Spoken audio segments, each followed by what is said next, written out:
నమస్తే, welcome to our channel.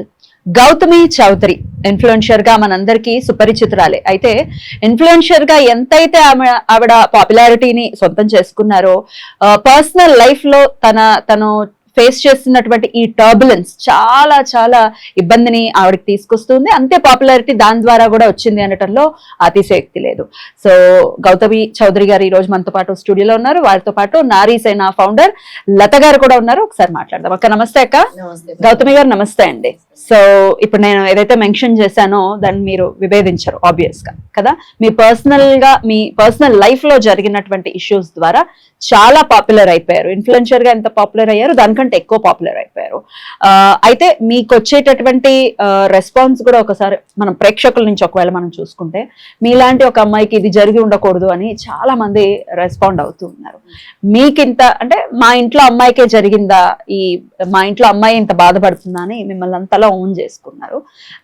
So మీ మొత్తం story అందరికీ తెలిసిందే, ఏం జరిగింది, మీరు ఎట్లా మోసపోయారో అంతా తెలిసిందే. సో ఈ రోజు మా స్టూడియోకి వచ్చి మీరు ఏం చెప్పాలనుకుంటున్నారో, ఏం ఎక్స్పెక్ట్ చేస్తున్నారు ఒక్కసారి మీ ద్వారా. ఫస్ట్ నేను అప్రిషియేట్ చేస్తున్నాను గౌతమి, అంటే బీయింగ్ సో స్ట్రాంగ్ ఎంతో మంది ఆడపిల్లలు ఏమవుతుందో పరువు పోతుంది బయటకు వచ్చి చెప్తే అని అలాగే ఆ నరకం అనుభవిస్తూ ఆ నరక కూపాల్లో బ్రతుకుతూ తల్లిదండ్రులకి చెప్పుకోలేక అటు ఆ నరకాన్ని అనుభవిస్తున్న ఆడపిల్లలు ఎంతో మందో ఉన్నారు.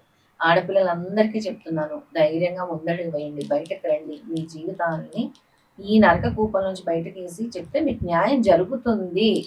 గౌతమిని చూసి మీరు కూడా ధైర్యంగా ముందడుగు వేయండి. అనవసరంగా జీవితాలు చాలించుకోవటము, లేదా వారు మిమ్మల్ని చంపేయటం, మీరు చచ్చిపోవటం, ఇవన్నీ చేయకండి. ధైర్యంగా మా లాంటి ఎన్నో సంఘాలు కూడా ఉన్నాయి ధైర్యం చెప్పడానికి. మీలాంటి వాళ్ళ విషయాల్లో మేము తప్పకుండా నిల్చుంటాం. అలాగే ఎక్కడైతే నిన్ను మోసం చేసి దాక్కున్నాడో ఆయనకు కూడా ఖబర్దార్ అని చెప్తున్నాను. మహిళా సంఘాలు చాలా ఉన్నాయి గౌతమికి తోడుగా. నువ్వు ఎక్కడున్నా నిన్ను పట్టుకోగలము, చిటిక్కలో నిన్ను పట్టుకోగలము. పట్టుకునే ప్రయత్నంలో కూడా ఉంది నారీసేన, అందులో ఎటువంటి సందేహం లేదు. సో అది మరి కొద్ది రోజుల్లో కూడా జరగచ్చు.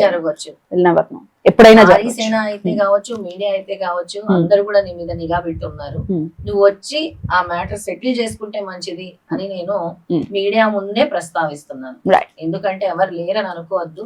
ఇలా ఆడపిల్లలకి నిల్చోడానికి చాలా మంది మేము ఉన్నాం మీ అంట. గౌతమి గారు చెప్పండి, వాట్ ఈస్ యువర్ వర్షన్? ఇప్పుడు ఎన్నాళ్ళ నుంచి ఈ హర్డల్స్ లో ఉన్నారు మీరు పర్సనల్ లైఫ్? నాకు పెళ్ళైనప్పటి నుంచి యాంగర్ మేనేజ్మెంట్ ఇష్యూస్ నేను ప్రతి ఇంటర్వ్యూలో చెప్తూనే ఉన్నారు.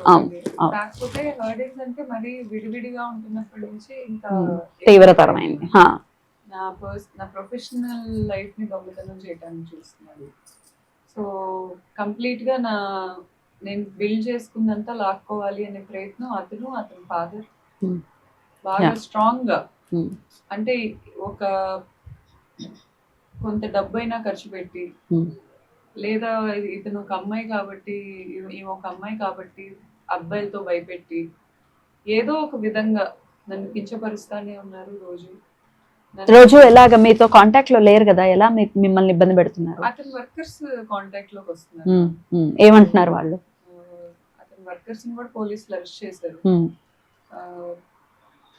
ఏమంటారంటే మ్యామ్, అసలు సింక్ లేకుండా వాళ్ళకి లీగాలిటీ ప్రకారం ఉన్నవి లెక్కలో ఉండవు.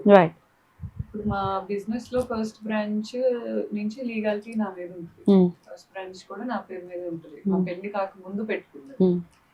సో ఇప్పుడు వాళ్ళు ఏకదాటిగా ఏమంటారంటే ఇదంతా తనకి ఇచ్చేసి వెళ్ళిపోవాలి, అంతా ఇచ్చేసి. ఇప్పుడు బాహుబలి సినిమాలో కనుక ప్రభాస్ గారు ఎలా అయితే మొత్తం తీసేసి వెళ్ళిపోతారో, సేమ్ వేలో నేను వర్కౌట్ చేస్తే నా బిడ్డకి చారిటీ చేస్తారంట ప్రతి మంత్.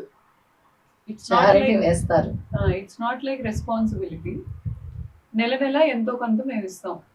ఎప్పుడంటే అంతా మా బిడ్డకి ఇచ్చేసి నువ్వు మాకేం వద్దు అని స్టెప్ అవుట్ అయ్యి, మళ్ళీ స్టెప్ అవుట్ అయినా కూడా మా బ్రాంచ్, ఈ బ్రాంచ్ ఏదో ఒక బ్రాంచ్ నువ్వు పెట్టుకొని మాకు మళ్ళీ బ్రాండ్ బిల్డ్ చేస్తుండాలి, మళ్ళీ మాకు ఒక హోటల్ కడుతుండాలి. కానీ నువ్వు నీ బిడ్డకి మేమేమన్నా చేయాలంటే మాత్రం నువ్వు ఈ లూప్ లో తిరగాలి. ఇంకా ఒక క్లారిటీ లేని లూప్ లో లింక్స్ పెట్టుకొని తిరగాలి. ఇది క్లియర్ గా ఇలాగే చెప్పారా? అలాగే చెప్పారు. రీసెంట్ గా సిట్టింగ్ అయిన ఎవరెవరితో? వాళ్ళ ఫాదర్, పెద్ద మనుషులు మాట్లాడారు. మీ ఇంట్లో వాళ్ళు? మా ఫాదర్, మీ ఫాదర్, వాళ్ళ ఫాదర్. దీనికి ఎవడైనా అసలు ప్రపంచంలో భూమి మీద ఉన్న ఎవడైనా ఒప్పుకుంటాడు అసలు దీనికి? నువ్వేంది ఇచ్చేది? ఎవరు ఆ పిల్లాడు ఏమైనా ఆర్ఫనా? కొడుకు ఆర్ఫనా? చారిటీ ఇవ్వడానికి కాదు కదా. Right. Is not an orphan, right? అసలు ఎక్కడి నుంచి పరిచయం నీకు ఇతను? అసలు ఇంతవరకు నువ్వు ఎలా నమ్మి మోసపోయావు? లవ్ కమ్ అరేంజ్ మ్యారేజ్ అయితే ఈ బుట్టలో పడ్డావు అసలు? Love come arrange marriage, engineering నుంచి లవ్. అంటే ఇలా ఒకే కాలేజా? ఒకే కాలేజ్. ఫస్ట్ లో ఒప్పుకోలేదు నేను. నాకు కొంచెం ఇతనికి అప్పటికే డిసిప్లినరీ కమిటీలో ఒక కంప్లైంట్ ఉంది అతని మీద. నాకు పెద్ద తెలియదు అతని గురించి. అతను వచ్చి ఇంట్రడ్యూస్ చేసుకునే వరకు వేరే బ్రాంచ్. రోజు మా క్లాస్కి వచ్చేసేవాడు, రోజు క్లాసులో కూర్చునేవాడు. డిసిప్లినరీ కమిటీలో అక్క అక్క అని తిరుగుతా ఒక అమ్మాయి చున్నీ లాగాడనే కంప్లైంట్ ఉంది మా కాలేజ్లో. మా కాలేజ్ వాళ్ళు ఇతన్ని గెస్ట్ గా పిలిచారు మళ్ళీ, హీరో అయ్యాకనా. ఇప్పుడు నేను ఏమంటానంటే, ఈ పాయింట్ ఎందుకు తేవాల్సి వస్తుందంటే, మా కాలేజ్ లో రియల్ గా అచీవ్ చేసిన అలుమ్నై చాలా ఉంది. వాళ్ళని వదిలేసి ఒక డిసిప్లినరీ కమిటీలో చున్నీ లాగిన వ్యక్తిని వీళ్ళు గెస్ట్ గా పిలిచారు. దానికి బ్యాక్ ఎండ్ వర్క్ ఇతను చాలా చేసుకున్నాడు. 100 సార్లు అడిగి ఉంటాడు, నన్ను పిలవండి అని. అడిగినా కూడా అలాంటి వ్యక్తిని పిలవటం, నాకు మా స్టాఫ్ అంటే చాలా రెస్పెక్ట్ ఉంది. అది అన్డినైబుల్ ఫ్యాక్ట్. వాళ్ళు ఎందుకు పిలిచారో నాకు తెలియదు. కానీ ఇతను మరి వెళ్ళటం అనేది, ఇప్పుడు ఆ డిసిప్లినరీ కమిటీ అనేది పాతి పెట్టారు. తర్వాత మా రిలేషన్షిప్ స్టార్ట్ అయినాక మీరు ఎప్పుడు ఒప్పుకున్నారు? ఎన్నాళ్ళు మీ వెనకాల పడ్డాడు? 1 year పడ్డాడు. నేను పీజీలో ఉండేదాన్ని, మా రోడ్ లోనే అతని ఫ్లాట్ కూడా. ఎట్లా చదివేవాడు ఇతను? మ్యామ్ అసలు అతను ఎప్పుడు క్లాస్ లో ఉన్నట్టు నాకు తెలియదు. ఇంజనీరింగ్ నేను కూడా అంత బెస్ట్ స్టూడెంట్ ఏం కాదు. నేను లాలో టాపర్ ని, ఎంబీఏ లో టాపర్ ని. నాకు ఆ సబ్జెక్ట్స్ నచ్చాయి. Engineering is not my thing అసలు. నాకు అదంతా ఎక్కలేదు. ఇతను పెళ్ళి అయ్యేప్పటికైనా మీకు తెలుస్తుంది కదా అతను చదవడం, బ్యాక్లాగ్స్ ఉండడం. చదవలేదు అసలు చదవలేదు. 4th year వాళ్ళ ఊర్లో. ఇప్పుడు వాళ్ళ పేరెంట్స్ కూడా ఏం చేస్తా ఉంటున్నారంటే, అతను చేసే తప్పులన్నిటికీ ప్యాచ్ చేస్తున్నారు.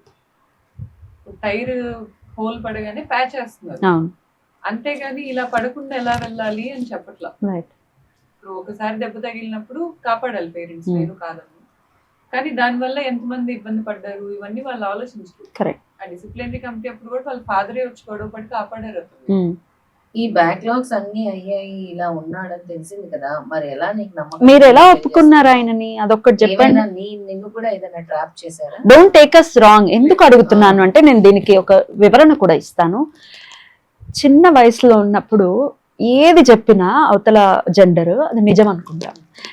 ప్రేమ అనే ఒక మాయలో ఉన్నప్పుడు అన్ని నిజాలు అనుకుంటాం, ఆకర్షణలో అనుకుంటారు. ఈ ఫేజ్ లో ఉన్న వాళ్ళకి ఉపయోగపడుతుంది మీ ఎక్స్పీరియన్స్, అందుకని అడుగుతున్నా. Don't take me wrong. Yeah, ఎందుకు ఒప్పుకున్నారు? 19 years తనకు కూడా సింగర్. అతను చాలా ఎక్స్ట్రీమ్ కేరింగ్ లెవెల్స్ చూపించేవాడు నా మీద. ఎలా అంటే చాలా ప్రొటెక్టివ్ ఉండేవాడు. ఇప్పుడు మా కాలేజ్ లో ఎవరైనా నా గురించి కామెంట్ చేసినా కూడా ఒక హీరో లాగా ఫైట్ చేశాడు. సేమ్ హీరో కొట్టేసేవాడా? ఇప్పుడు అతను ఎలా ఉండేదంటే, ఎమ్మెల్యే అవుతా అనేవాడు. ఇప్పుడు చాలా మందికి నేను పుట్టుకతోనే హీరో అవ్వాలనుకున్నాను. అండ్ అంటే ఆ ఏజ్ లో ఏముంటాయి మ్యామ్, నేను జూనియర్ ఎన్టీఆర్ పెద్ద ఫ్యామిలీ. ఆ ఏజ్ లో మా కాలేజ్ లో జై బాలయ్య అని అరుస్తారు ఆర్వీఆర్ లో. ఇతను జై ఎన్టీఆర్ అని అర్పించేవాడు నా కోసం.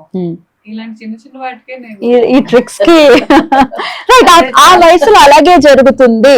నేను దీన్ని ఇది తప్పు పట్టట్లా, ఆ వయసులో అలాగే ఉంటుంది. తమ్ముడు చనిపోయాడు నాకు పరిచయం అయ్యే టైంలో. నేను చాలా డిప్రెషన్ లో ఉన్నాను. ఎలా చనిపోయాడు? యాక్సిడెంట్, రోడ్ యాక్సిడెంట్ లో చనిపోయాడు.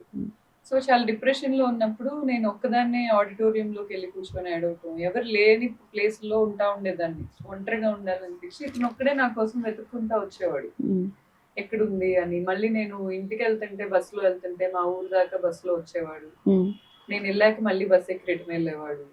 ఇంత ప్రేమ ఉంది నా మీద అనేది నాకు అనిపించి మీరు ఒప్పుకున్నారు.